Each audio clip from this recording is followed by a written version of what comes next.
cuando en Dios nosotros volvemos nuestros ojos a Dios, inevitablemente Dios nos edifica y construye a nosotros como sus hijos, como baluartes. Dice la Escritura que como baluartes ¿de qué? De la verdad. Y si nos edifica y establece como baluartes de la verdad, quiere decir que somos unos referentes de los principios y de los valores de Dios.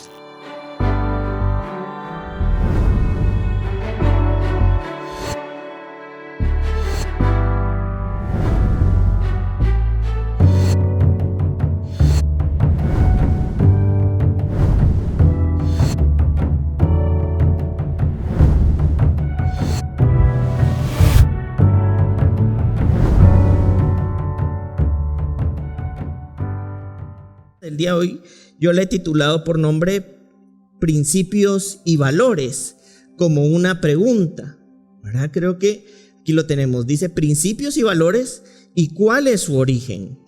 Yo creo que esto es importante para que entonces podamos nosotros de alguna manera coexistir con este tema, que no solamente es un tema al azar, sino creo yo que nos va a dar una gran estructura de cómo los hijos de Dios deben ser conducidos, ¿verdad?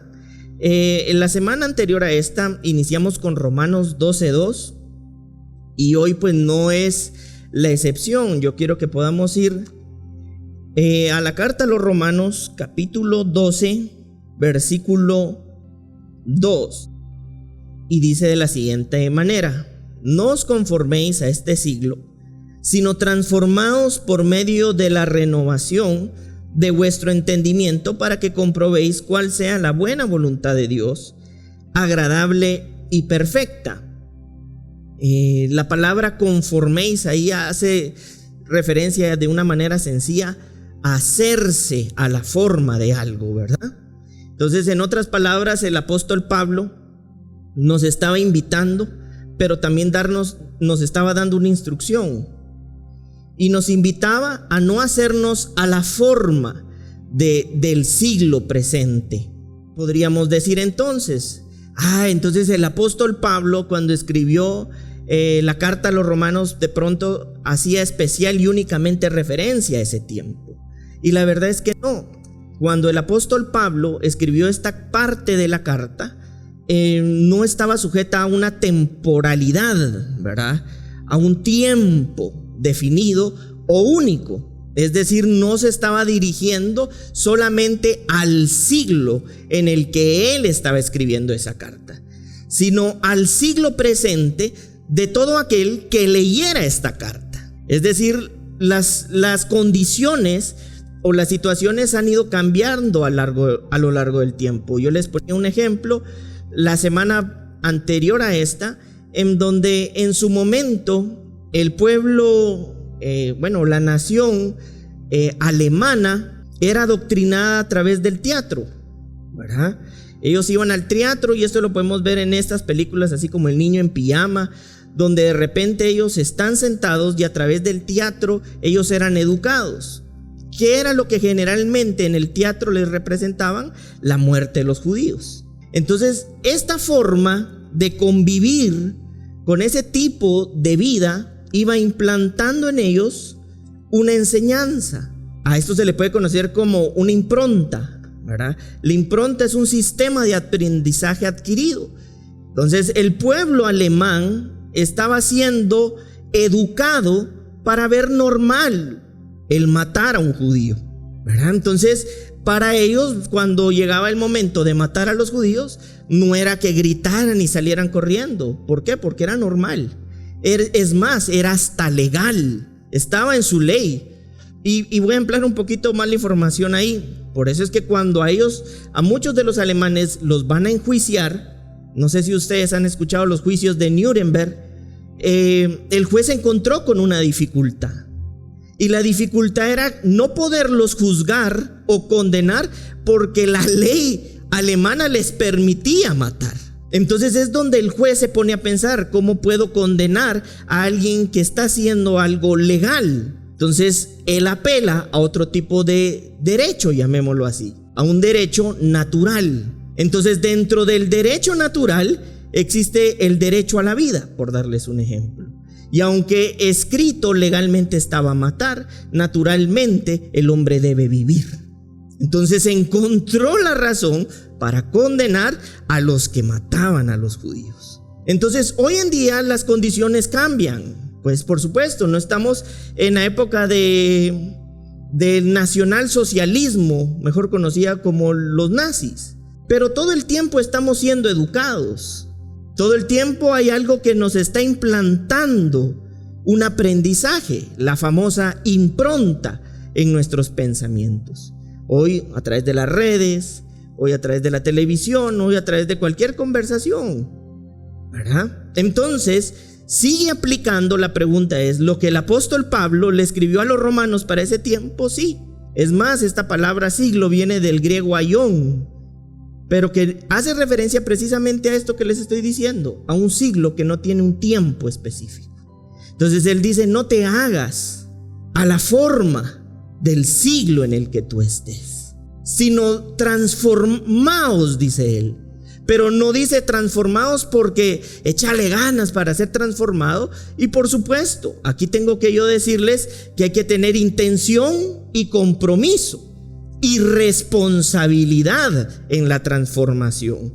Por eso es que el apóstol Pablo le está diciendo transfórmate, como una instrucción que requiere ¿qué?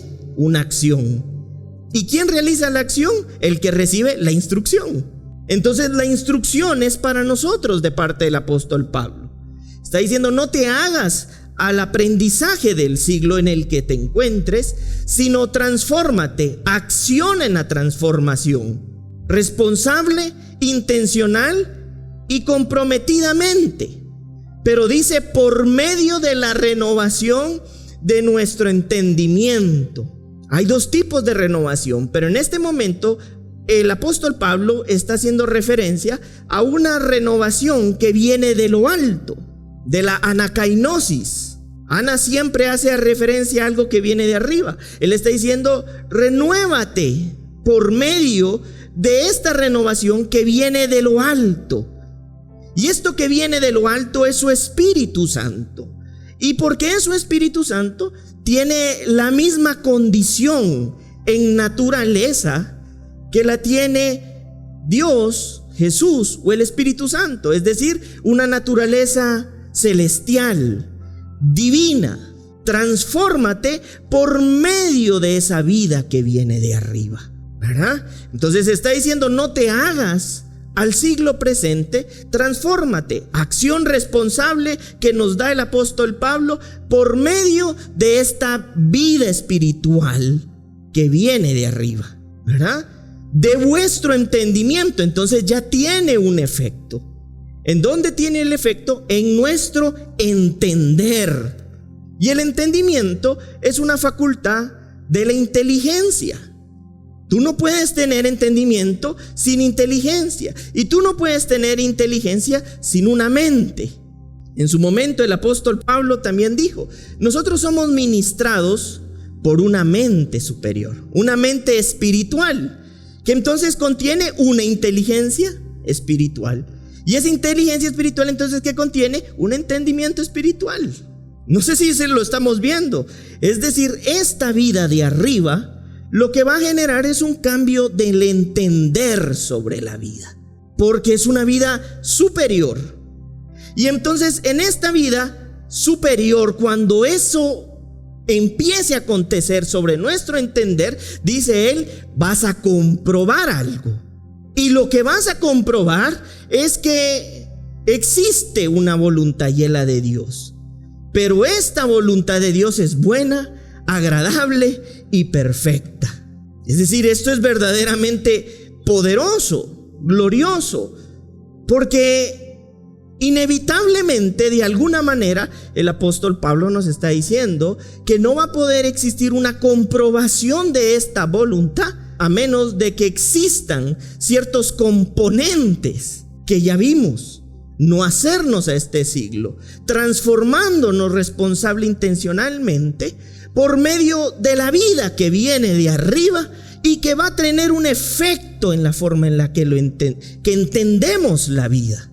Y esa forma en la que entendemos la vida, entonces va a ser que podamos comprobar cuál es la buena, agradable y perfecta voluntad de Dios.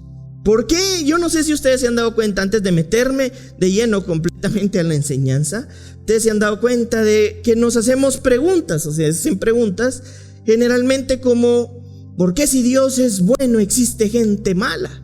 Porque nuestra manera de entender, de alguna u otra manera, está limitada por no estar renovada.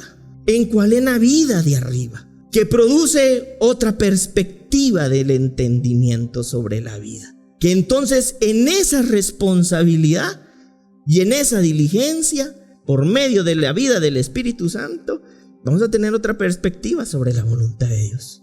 Y parte de eso es lo que hoy yo quiero que nosotros podamos dimensionar, que podamos ser un poco más absorbidos por la vida de Dios y nos podamos dar cuenta de que existen principios y valores que algo que tenemos que tomar en cuenta es que no son subjetivos, sino por el contrario son objetivos. ¿Y a qué me refiero yo con esto? Algo objetivo es que no está sujeto al sentimiento o a la opinión de algo, sino que son una realidad. Y subjetivo es todo lo contrario, que está sujeto al sentimiento o a la opinión de algo. Entonces no están sujetos a una verdad. Y entonces ahí podríamos entrar al tema de: podemos creer que no existe una verdad absoluta. Y la verdad es que no existe una verdad absoluta como una opinión del hombre. Pero sí cuando entendemos que Dios es esa verdad, que requiere una renovación para entender cuál es esa verdad y dentro de esa verdad experimentar la buena, agradable y perfecta voluntad de Dios. Por eso es que Jesús mismo se hizo llamar ¿cómo? El camino, la verdad y la vida. Y la palabra verdad, ya traducida al español, es realidad. De otra manera Jesús dijo: yo soy el camino y la realidad de la vida. Entonces los principios y los valores están en función de esa verdad y esa realidad, más que de una opinión o un sentimiento. Por eso es que hoy en día se piensa que hay principios y valores que están obsoletos. Y luego de que entendemos esto que vamos a ver hoy, nos vamos a dar cuenta que no es cierto. Porque también la Escritura dice que Dios no es otro Dios distinto al pasado. Dios no deja de ser. En Él no hay sombra de variación. Entonces, cuando empezamos a entender lo que yo creo que hoy vamos a entender, vamos a darnos cuenta que los principios y valores provenientes de Dios, como no tiene Dios sombra de variación y Dios no hace algo diferente a lo que Él es, los principios y valores de hoy en día no tienen por qué ser diferentes, porque Dios sigue siendo el mismo, ayer, hoy y siempre, por los siglos de los siglos. Amén.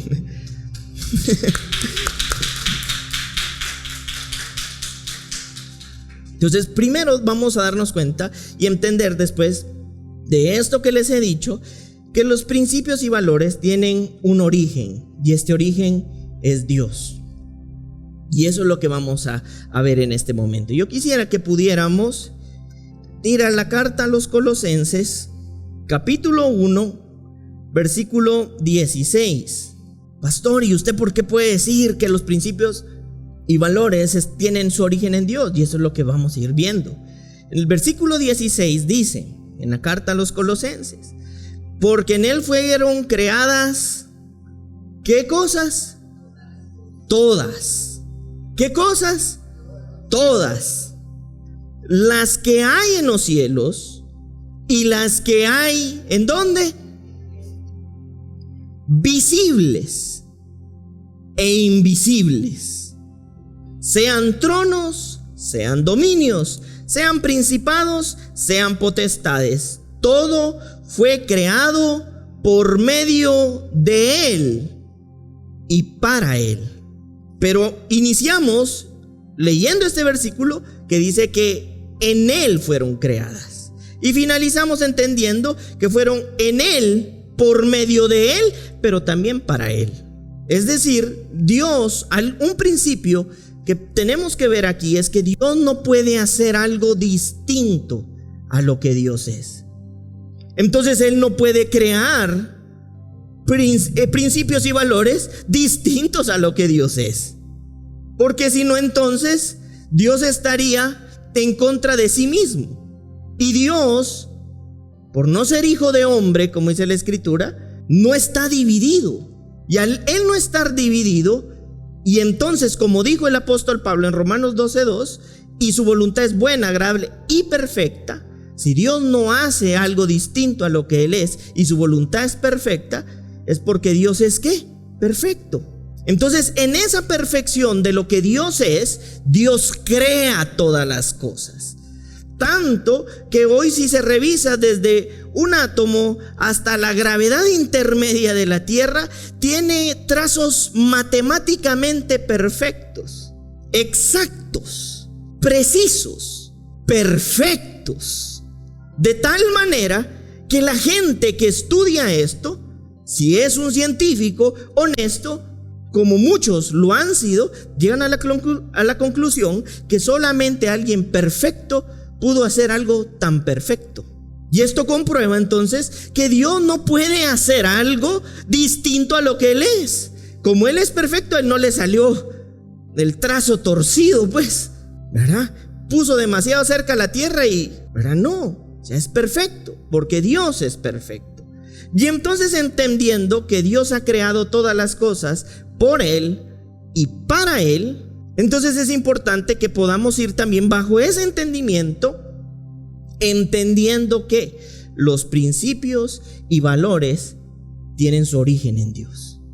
Y los principios y los valores que en Dios fueron expuestos y dados a la humanidad están para crear una estructura en el corazón del hombre, de tal manera que el hombre internamente pueda ser regido por, llamémosle así, una estructura espiritual de principios y de valores. Tal vez hoy no voy a entrar tanto a eso, pero vamos a darnos cuenta que con razón el apóstol Pablo llega un momento en el que él dice: no se mientan dentro de los hermanos, no se peleen dentro de los hermanos, cumple tu palabra. Inclusive da instrucciones sobre ser buenos ciudadanos. ¿Por qué? Porque si recibimos el Espíritu Santo de Dios, con Él recibimos en nuestros corazones la perfección de Dios. No porque seamos perfectos ahora, sino porque Él sí es perfecto. Y entonces Él empieza a multiplicar en nuestro corazón de su perfección, a través de sus principios y de sus valores. ¿Cómo se llamaba aquel hombre que cuando se encontró con Jesús, lo que hizo fue devolver todo el dinero? Zaqueo. ¿Qué pasó con Zaqueo? Cuando tiene una conversación con Dios y su entendimiento es renovado, él lo primero que hace es devolver lo robado. Porque no es posible que un Dios perfecto en su espíritu multiplique en nosotros maldad, por ejemplo. Lo que Dios multiplica en nosotros es de sus principios y de sus valores. Y por eso Zaqueo, cuando él se da cuenta que ha sido un ladrón, por medio de la conversación con Jesús, Jesús no le dijo: anda y devolver las cosas. Algo sucedió en el corazón de Zaqueo que le hizo devolver todo lo robado, porque entró en su corazón una estructura de principios y valores. Bueno, entonces vamos a darnos cuenta cuándo es que de alguna manera muchos de estos principios y valores empezaron a quedar como no vigentes en el corazón del hombre. No porque los principios y valores dejaran de ser, es que el hombre los empezó a cambiar. Y para esto yo quiero que podamos irnos al libro de Génesis capítulo 1 versículo 27. Y creó Dios al hombre a su imagen y semejanza, de Dios lo creó, varón y hembra los creó. Esta era parte de lo que les estaba diciendo. Es decir, Dios crea todo conforme a lo que Él es. Y entonces, como Dios crea todo, y ya vimos en la carta de los Colosenses que Dios es el creador de todas las cosas, cuando creó al hombre, lo hizo según ¿quién? Dios. a su imagen y a su semejanza. Aquí es importante que veamos que la palabra semejanza viene del hebreo demut, y demut traducido al español significa parecido o con la misma forma. Miren, pues aquí empieza algo que creo que es importante que le prestemos atención.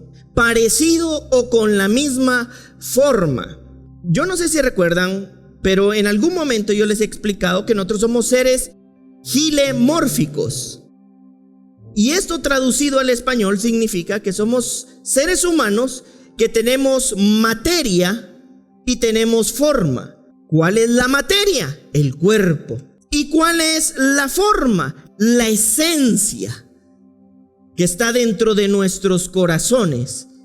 Quiere decir que cuando Dios hizo al ser humano, lo hizo según su ¿qué? Forma, semejanza. La forma es la interna, porque si no todos tendríamos la misma cara aquí, los mismos colochos, el mismo color de ojos, todos seríamos exactamente igual si la semejanza con Dios fuera física. Pero la semejanza de la creación con Dios es interna. Entonces, es aquí donde nosotros tenemos que darnos cuenta que cuando Dios crea al ser humano, lo hizo según su misma ¿qué? Forma. Y como nos hizo según la misma forma de Dios, interna, la vida de estos valores, llamémosle así, o de estos principios, naturalmente estaban ¿en quién?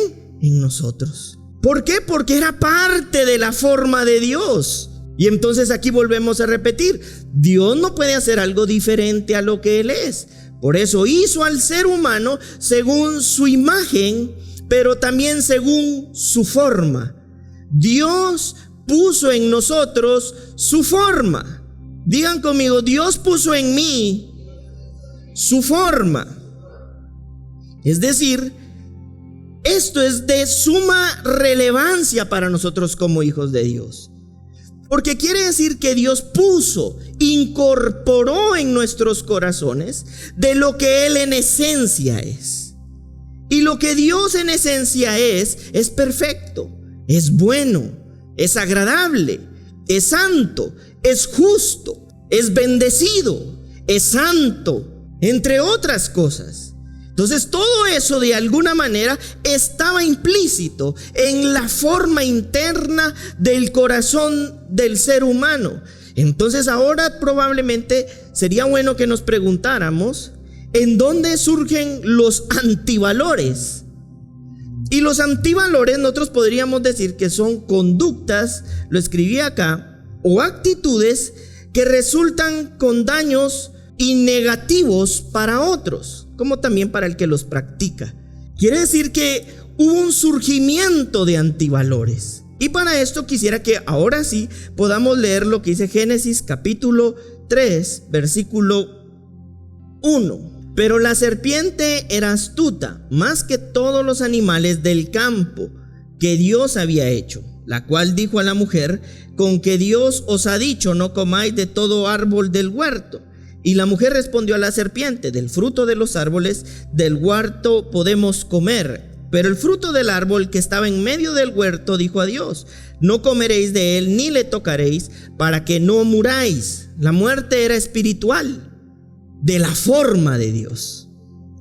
Entonces la serpiente dijo a la mujer: no moriréis, sino que sabe Dios que el día que comáis de él, serán abiertos vuestros ojos y seréis como Dios, sabiendo el bien y el mal.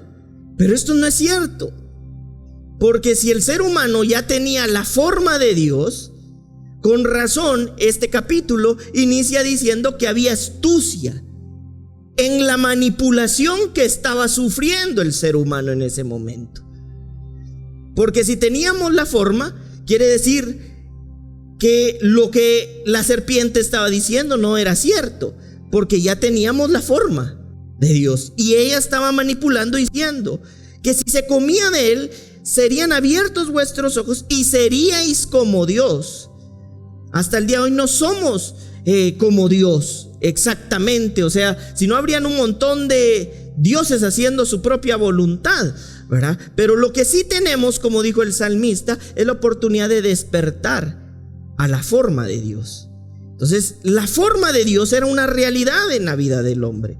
Entonces le dice, sabiendo el bien y el mal. Y el versículo 6 dice, y vio la mujer que el árbol era bueno para comer, y que era agradable a los ojos, y el árbol codiciable para alcanzar la sabiduría. Y tomó de su fruto y comió, y dio también a su marido, el cual comió así como ella. Versículo 7. Entonces fueron abiertos los ojos de ambos, y conocieron que estaban desnudos. Entonces cosieron higuera y se hicieron delantales. Versículo 8. Y oyeron la voz de Dios que se paseaba en el huerto al aire del día, y el hombre y su mujer se escondieron de la presencia de Dios entre los árboles del huerto. Mas Dios llamó al hombre y le dijo, ¿dónde estás tú? Y él respondió, oí tu voz en el huerto y tuve miedo porque estaba desnudo y me escondí. Versículo 11. Y Dios le dijo, ¿quién te enseñó que estabas desnudo? Has comido del árbol del que yo te mandé, que no comieras. Bueno, en ese momento existe una consecuencia en el ser humano. Y la consecuencia del ser humano es que abrió sus ojos. Pero no los abrió físicamente, sino en realidad lo que sucedió es que los abrió humanamente y perdió la visión celestial. Entonces, al perder la perspectiva celestial sobre los asuntos y los negocios de Dios, lo primero que ve es su desnudez, su vergüenza. Resultado de eso, el hombre es expulsado del Edén, mas no de la tierra. Del Edén, la presencia de Dios. Entonces, en ese momento, el hombre experimenta un juicio de parte de Dios. Aparte de que el hombre entonces queda condenado por la decisión que tomó, y por lo tanto la semejanza con Dios fue alterada. Y por eso yo les decía, una de las cosas que les decía la serpiente no era cierta, entre otras, ¿verdad? Y era que perderían o serían semejantes a Dios, cuando en realidad ya lo eran. Pero en ese momento dejaron de ser semejantes a Dios, y empezó a surgir en el hombre la maldad. La maldad se incorporó en el corazón del hombre, y resultado de eso, entonces vemos que después tienen en un futuro a Caín y Abel. Y a Caín ni siquiera nadie le tuvo que enseñar a matar, y mató. ¿Por qué? Porque la naturaleza en la que el ser humano empezó a desarrollarse, empezó a multiplicar la naturaleza de esa caída. ¿Y cuál era la consecuencia de esa naturaleza caída? Empezar a practicar el mal. Porque es natural que lo que es malo practique el mal, y lo que es bueno practique lo bueno. Por eso es que Dios no puede hacer algo diferente a lo que es. Pero evidentemente aquí empieza a darnos cuenta, o empezamos a darnos cuenta, que resultado de la caída del hombre, el hombre empezó a practicar naturalmente el mal. A Caín nadie lo agarró y le dijo, mira, te voy a enseñar a matar. ¿Y saben cómo se los compruebo? Que a los niños hoy pequeños ni siquiera se les tiene que decir, no tomes lo que no es tuyo, y lo toman. Devolverlo porque eso no es tuyo. Y no es necesariamente una educación como tal. Lógicamente hay ciertos modelos que replican, pero también hay ciertos comportamientos de la naturaleza en la que han nacido. Entonces esto es importante que lo tomemos en consideración, porque entonces podemos ver en qué momento empiezan a surgir los antivalores. Tanto que cuando Caín mata a Abel, y Dios le pregunta a Caín sobre su hermano, Caín, además de haber asesinado, ahora también ya mentía. Le dijo a Dios, yo no sé qué es de mi hermano. Entonces nos estamos dando cuenta cómo inevitablemente se empezó a multiplicar el mal, de tal manera que llegó un momento en el que Dios dice que se dio cuenta que se había multiplicado tanto el mal, que Dios se arrepintió de haber creado al ser humano. Es decir, hubo una multiplicación de opiniones, de deseos, de mentiras, de asesinatos, de una serie de antivalores que el ser humano multiplicó como parte de la naturaleza que ahora el hombre tenía, por haber perdido la forma que Dios le había dado. Entonces quiero que vayamos a ver que existían dos árboles. En Génesis 2:9 lo podemos ver. Dice: y Dios hizo nacer de la tierra todo árbol delicioso a la vista y bueno para comer, también el árbol de la vida en medio del huerto y el árbol de la ciencia del bien y el mal. ¿Qué árbol fue el que comieron? ¿Qué árbol fueron el que comió Adán y Eva? ¿Cuál? El de la ciencia del bien y el mal, el del conocimiento. Quiere decir que si hubieran comido del árbol de la vida, hubieran comido de Cristo. Porque la escritura fue escrita de tal manera que desde el Génesis nosotros podemos encontrar la figura de Jesucristo o de Jesús en diferentes formas. Y en el Edén, desde que Dios crea a la humanidad, planta un árbol como figura de Jesucristo. Pero Adán y Eva no comieron de Jesucristo. Comieron del conocimiento del bien y el mal. Quiere decir que en ese momento el hombre empezó a saber lo que es bueno y lo que es malo. Pero como resultado de la naturaleza que tenía, la práctica de lo malo era más sencilla, más fácil que hacer el bien.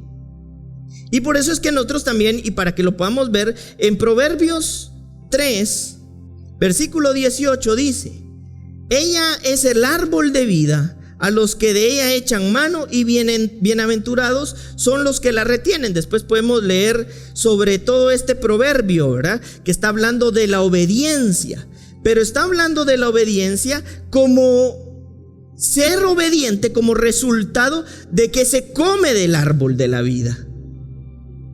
Entonces en el versículo 18 el salmista está diciendo que el que come parte del árbol de la vida, a los que de ella echan mano, o sea de Jesucristo, son bienaventurados porque la retienen. Es decir, es posible para el ser humano, cuando come de Dios, poder ser obedientes a la voluntad de Dios.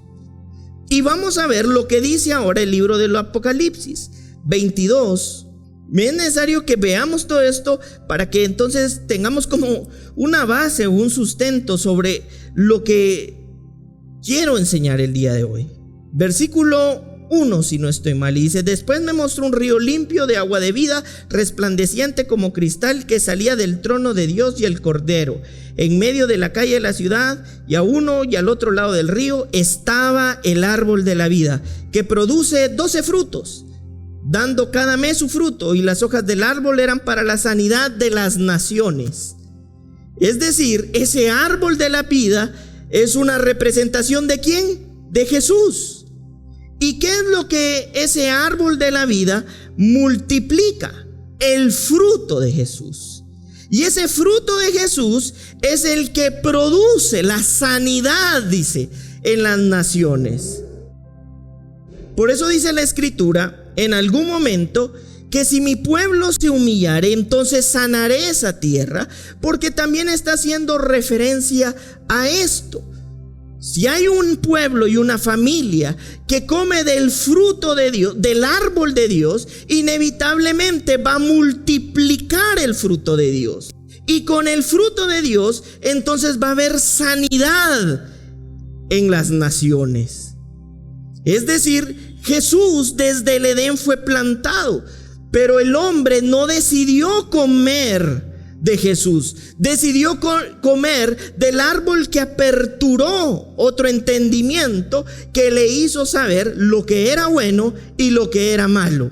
Y como resultado o como consecuencia de eso, el hombre cayó de la gracia de Dios. Y al caer de la gracia de Dios, empezó a multiplicar los antivalores en esta tierra. Entonces nosotros podríamos preguntarnos, ¿qué es lo malo? Si yo les preguntara a ustedes qué es lo malo, ¿qué es lo que ustedes dirían que es lo malo? Y se los voy a decir yo. Lo malo es la corrupción de lo bueno. Cuando el hombre hizo lo malo desobedeciendo, automáticamente corrompió lo bueno que de Dios habíamos recibido. Entonces era inevitable que al corromper lo bueno que era Dios, entonces ahora empiece a propagarse lo malo que es el ser humano. Por eso es que en ocasiones nosotros venimos y decimos, ¿y si Dios fuera bueno? No, es que Dios es bueno. El que se corrompió fue el hombre, y el que ha multiplicado la maldad es el hombre. Porque Dios no puede hacer algo diferente a lo que Dios es. Y por eso nosotros vemos a lo largo del tiempo Dios hablando a través de sus profetas para que los pueblos se arrepintieran, para que su pueblo, el pueblo de Israel, cambiara de visión, de perspectiva. Y el pueblo de Israel una y otra vez desobedeció la voluntad de Dios. ¿Por qué? Porque para el hombre, resultado de la caída, era más fácil ahora, a partir de esto, hacer lo malo, porque corrompió lo bueno que era Dios en nosotros, y dentro de esa corrupción la forma que Dios nos había dado. ¿Sí me estoy explicando en esto que les estoy diciendo? Entonces, cuando esto sucede, ya sabemos que entra al corazón del hombre la soberbia, lo profundo del corazón del hombre. Surge una inteligencia caída. Y surge también una voluntad lejana a Dios. Entonces, como el hombre se aleja de la voluntad de Dios, inevitablemente empieza a multiplicarse el daño, los antivalores. Y progresivamente, a lo largo del tiempo, cada día tenemos más expresión de los antivalores que de los valores de Dios. ¿Por qué? Porque el hombre se ha dedicado, en lugar de captar la frecuencia de la voz de Dios para entender la buena y agradable voluntad de Dios, inevitablemente le ha dado rienda suelta a su vida, y entonces cada día, en lugar de multiplicar lo bueno, ha multiplicado lo malo. El hombre a sí mismo se ha dañado. El hombre hoy, si tiene que pasar encima de otro, lo va a hacer con tal de lograr sus objetivos. Maquiavelo, no sé si lo han escuchado, él decía que el fin justifica los medios. Es decir, no importa lo que tengas que lograr, lógralo, no importando qué tengas que hacer. Hoy las ciencias sociales nos dicen que el hombre es capaz de negar la verdad con tal de ser aceptado, porque somos seres de rebaño. Entonces no queremos estar fuera, queremos sentirnos parte. Y si para eso tenemos que negar la verdad, pues lo vamos a negar, porque lo que importa es cómo me siento, qué es lo que opino, qué es lo que yo quiero. Pero la realidad de todas las cosas es que cuando en Dios nosotros volvemos nuestros ojos a Dios, inevitablemente Dios nos edifica y construye a nosotros como sus hijos, como baluartes. Dice la Escritura que como baluartes ¿de qué? De la verdad. Y si nos edifica y establece como baluartes de la verdad, quiere decir que somos unos referentes de los principios y de los valores de Dios. Amén. Vamos a ver lo que dice Marcos 10:18. El Evangelio de Marcos 10:18. Y Jesús les dijo: ¿por qué me llamas bueno? Ninguno es bueno, sino solo uno, Dios. Sino solo uno, Dios. ¿Quién es el que por naturaleza es bueno? ¿Y qué es lo malo? La corrupción de lo bueno. Quiere decir que la única forma que el ser humano tiene para en su corazón volver al origen de los principios y de los valores es reconciliándose con la semejanza de Dios. Porque solo en la semejanza de Dios podemos entonces recibir lo bueno que es Dios. Por eso lo bueno que es Dios se multiplica en nosotros. En lo que leímos del Apocalipsis decía que los que comen del árbol de la vida sanan las naciones. Y habla de 12 frutos. El número 12 en la Escritura hace referencia a una perfección del gobierno, de perfección de gobierno. Es decir, está diciendo que hay un árbol de la vida que produce, ¿qué cosa? El fruto de perfección. Y entonces Jesús en esta tierra está diciendo: ¿por qué me llamas bueno? Ninguno es bueno sino uno solamente, y este es Dios. Entonces aquí podríamos nosotros darnos cuenta que con razón Jesús, cuando estuvo en esta tierra, hacía saber que Él era el camino, la verdad y la vida, y que no existía otra forma de llegar a Dios.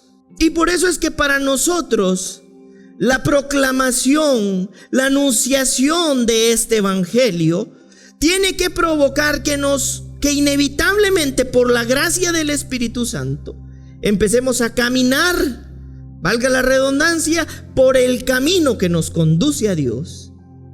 Y entonces en Dios, como dice Apocalipsis, pueda multiplicarse el fruto de Dios en nuestros corazones. ¿Y cuál o qué característica entonces, si Dios es el único bueno, va a multiplicar en nosotros progresivamente en este proceso y en este peregrinaje del camino en Dios? Lo bueno que es Dios. Por eso es que cuando nosotros reconocemos que por nosotros mismos somos insuficientes y que por nosotros mismos, desde el Génesis, caímos de la gracia de Dios y lo logramos entender y ver, también en nosotros entonces ahora surge la necesidad de volver a Dios, sabiendo que es el único camino para poder recibir lo que es bueno de parte de Dios. Y entonces, recibiendo lo bueno que es Dios, como dice el libro del Apocalipsis, es inevitable que se multiplique el fruto de Dios. Y si se multiplica el fruto de Dios en cada hijo de Dios, y este se hace evidente, como lo leímos en Apocalipsis 22, 1, 2, va a existir sanidad en nuestras naciones. Está bien que le pidamos a Dios que sane nuestras tierras, pero está mejor aún si nosotros, como hijos de Dios, asumimos la responsabilidad de poder multiplicar el fruto de Dios. Porque si en nosotros Dios multiplica de su fruto, nosotros vamos a empezar a ser un lugar espiritual de sanidad para nuestros entornos, de bendición y no de maldición. ¿Qué sucedía en el Antiguo Testamento cuando el arca del pacto era llevada a un lugar? Pues bendecía, pero si era un lugar en donde estaba en desobediencia, mataba a todo mundo, porque era el lugar en donde estaban guardadas las tablas de Moisés, la presencia de Dios. Hoy nosotros somos piedras vivas, dice la Escritura, templos vivos, edificios de Dios, árboles plantados junto a fuentes de agua viva.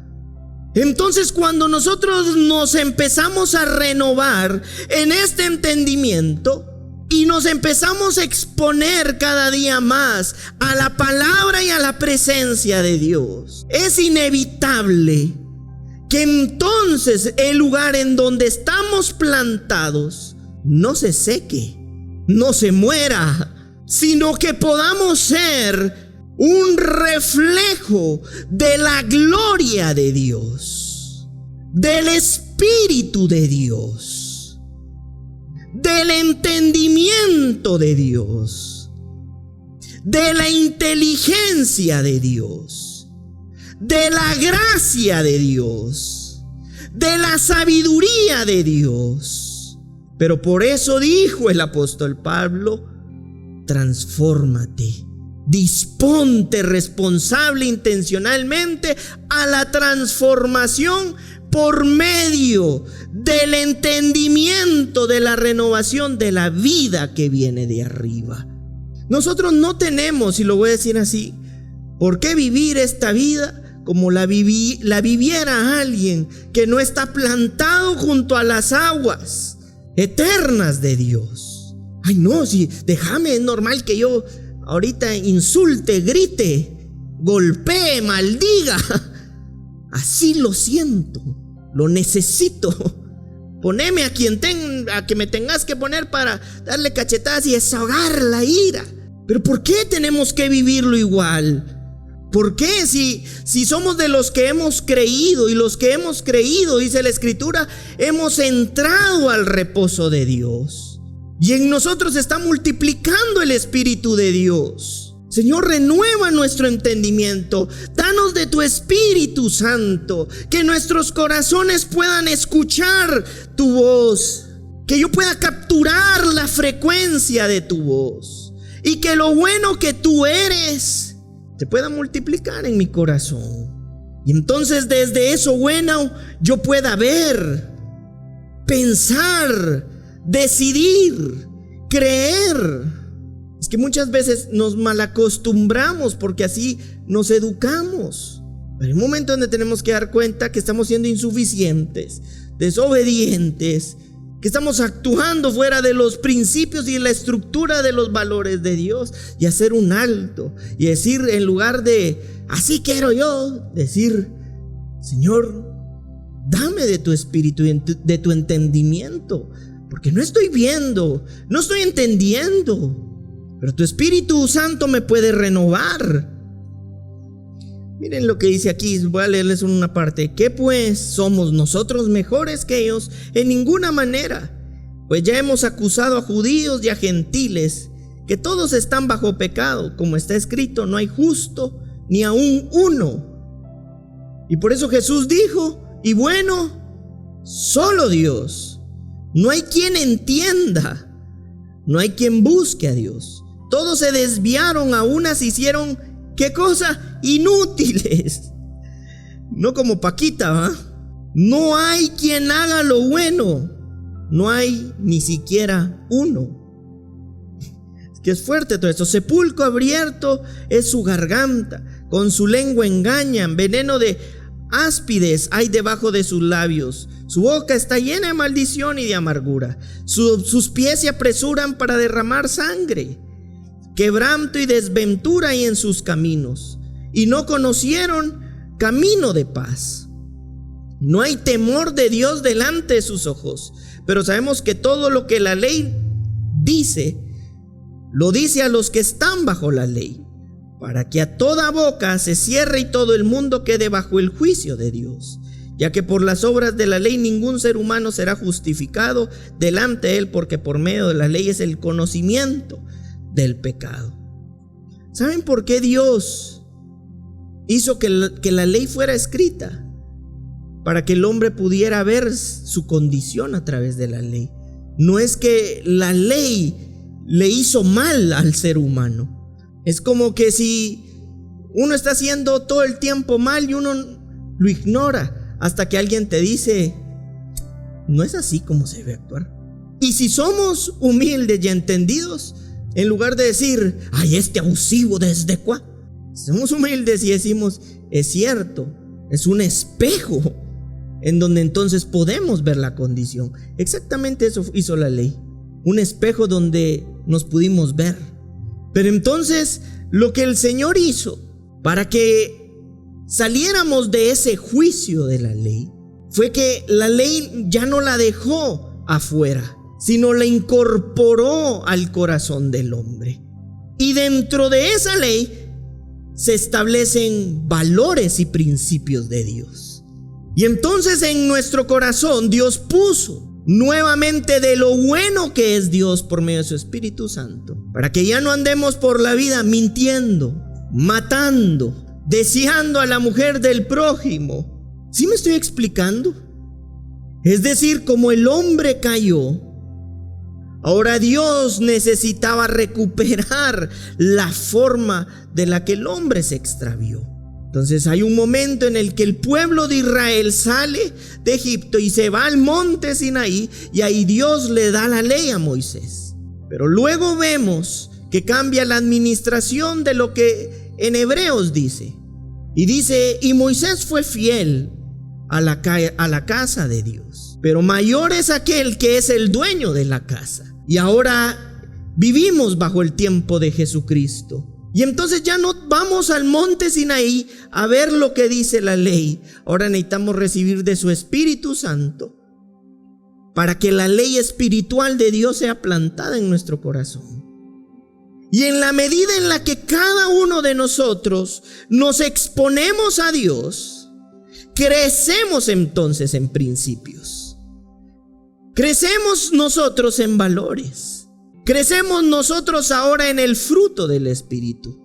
Ya no engañándonos entre nosotros, mintiéndonos entre nosotros, buscando lo nuestro antes que lo de Dios. Reconciliados para volver a escuchar la voz de Dios y para dejar de ser inútiles para Dios, sino que ahora Dios pueda multiplicar de lo bueno que es Él y podamos entonces nosotros ser un instrumento de Dios para sanar nuestras naciones. Pídeme por herencia las naciones, y en Cristo Jesús la hemos recibido. Pero la pregunta es, ¿cómo estamos administrando el pedazo de tierra que hoy tenemos de la tierra? En nuestros entornos, en el ministerio, en el trabajo, donde Dios nos haya puesto. Porque estamos para sanar esta tierra. Pero ¿cómo vamos a sanar si primero no nos exponemos a Dios y por medio de su palabra somos sanados? Y por medio de su palabra somos libertados. Y por medio de su palabra somos reconciliados. Y por medio de su palabra somos reconducidos. Por eso la voluntad de Dios es de que todos se arrepientan, dice la Escritura. Y el arrepentimiento es metanoia, cambio de opinión y de propósito y de hombre interior. ¿Pero para qué? Ahora reconozcamos que si algo nosotros como seres humanos necesitamos, es a Dios, gobernando, siendo el Señor de nuestros corazones, siendo el Dios de nuestras vidas y siendo el preeminente sobre todas las cosas. Por eso dice Mateo 6:33, mas buscar ahora primeramente el reino de los cielos y su justicia. Primeramente es un adverbio superlativo que establece superioridad sobre todas las cosas. Tú no eres una persona que Dios estableció en esta tierra para andar afanado todos los días. ¿Por qué ha de comer? ¿Porque acaso no miras hasta los pájaros del campo, a los que Dios alimenta? ¿Cuánto no más lo hará contigo? Que eres un escogido de Dios.